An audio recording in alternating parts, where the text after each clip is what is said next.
का बड़ा महत्व होता है। हमारे विद्वानों का मत, हमारे आचार्यों और संतों ने जो अमावस्या के विषय में बताया, सिद्धि और साधना और योग के लिए जब भी अमावस्या 2 दिवसीय पड़ती है, 2 दिन की पड़ती है, जब तिथि का गणना के आधार पर जब आगे पीछे जब ज्योतिष के विद्वान आचार्य जब उस बार को निकालते हैं, उस तिथि को निकालते हैं, तो एक एक मिनट, एक एक घंटे को कैलकुलेशन करके तिथियां 2 दिन में परिवर्तित हो जाती हैं। सूर्य और चंद्रमा नक्षत्र के बार से गिनते हुए तब 1 महीना बढ़ जाता है। इसलिए अपन कभी कभी सुनते आए होंगे कि इस बार 2 सावन पड़े, 2 जेठ पड़ गए, ऐसा सुनते हैं आप लोग। वही हमारे यहां चल के हमारी माताओं बहनों के लिए कार्तिक का महीना बन जाता आगे चल के, जिसमें हमारी माताएं बहनें भगवान विष्णु और अपने ग्राम के तीर्थ के क्षेत्र में स्नान ध्यान करके ठाकुर जी को ढूंढते हैं, उनकी सेवा करते हैं। मैं आपको यह बताना चाहता हूं कि अमावस्या 2 दिवसीय है, तो हमेशा अमावस्या को उदया तिथि में साधक गण, साधना के जो विशेषज्ञ हैं, साधना में जो लिप्त हैं, साधना में जो रमे हुए हैं, वो उदया तिथि की ही अमावस्या को मानते हैं। हमारे यहां जो पर्व है अब 365 दिन में परिवर्तन किया गया है। धन्यवाद तो आपको इस बात का है कि हमने आपको रक्षाबंधन की छुट्टी दी भक्तों को, कि रक्षाबंधन अपने घर पे बनाए, और हमको आप सबके सहयोग से 8 दिन अच्छे से आराम करने को मिल गया। धन्यवाद आप सबका। जिनने परेशान किया उनको भी धन्यवाद, क्योंकि कुछ लोग तो यही उसका फायदा उठाया कि गुरुजी तो बढ़िया इस समय खाली मिल गए, उनको भी धन्यवाद। तो अमावस्या पर्व सुबह है और हम सुबह अमावस्या मान लेंगे और साथ में पड़िवा लग जाएगी। अमावस्या और पड़िवा,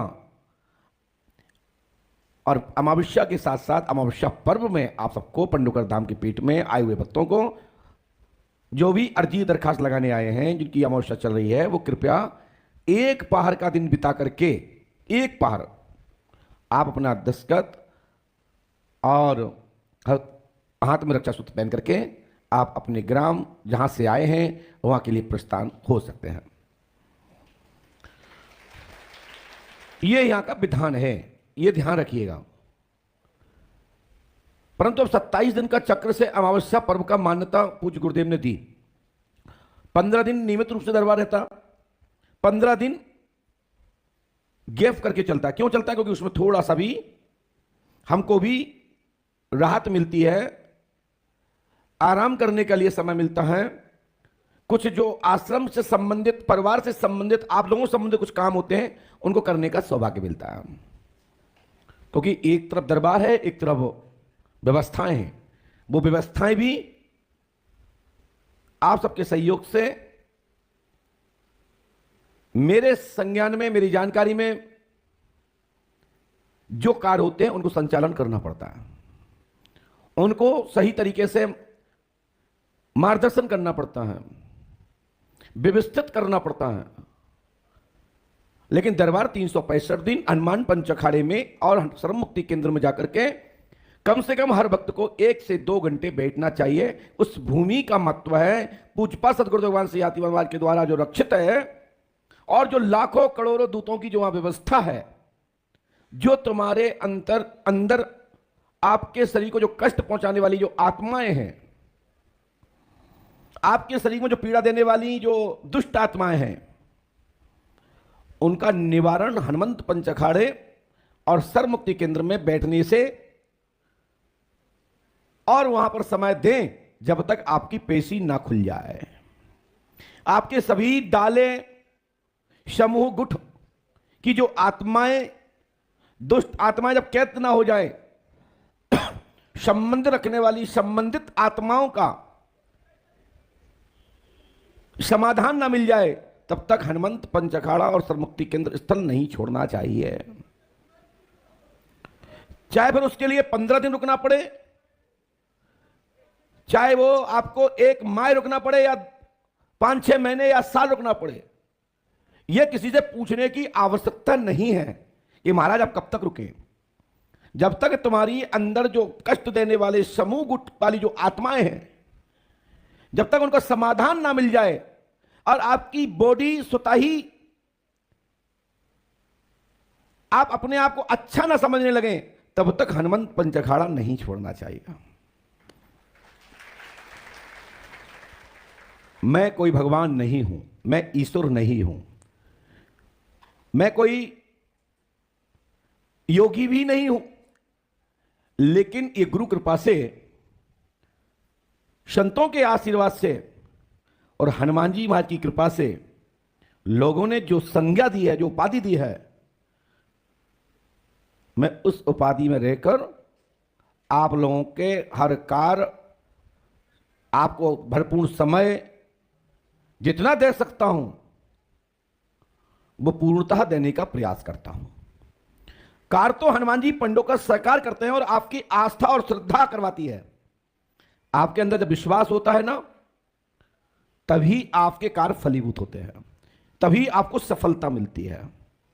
और स्वयं भी कर्म प्रधानता है, कर्म करोगे तो सफलता सुनिश्चित है।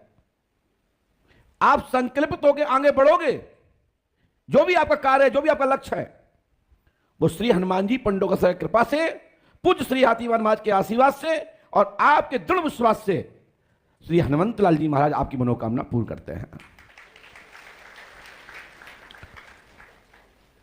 दुनिया के सभी इलेक्ट्रॉनिक मीडिया के लिए भी मैं यह बात कह रहा हूं, दुनिया के सभी सोशल साइटों को संचालित करने वाले सभी पत्रकार भाइयों को यह बात साथ बता रहा हूं, आज भी पराशक्ति के लिए, पराविज्ञान के लिए शोध करने में असमर्थ हैं आप। आज भी आपके पास ऐसा कोई संसाधन नहीं जो पराशक्ति पर कोई परीक्षण कर सके। मंत्र विधा, मंत्र शक्ति, इष्ट, आपकी साधना का संसार में कोई भी आपको परीक्षा लेने में कोई भी समर्थ नहीं है।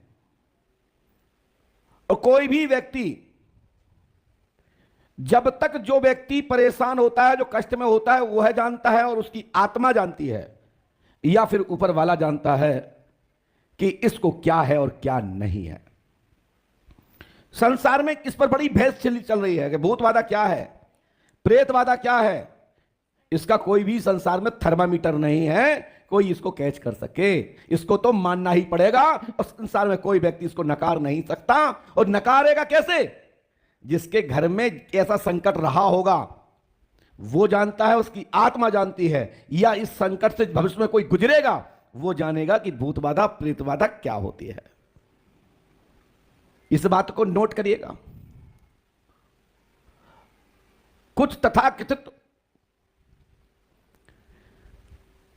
धर्म के आड़ में धंधाईकरण, व्यवसायी का काम कर रहे हैं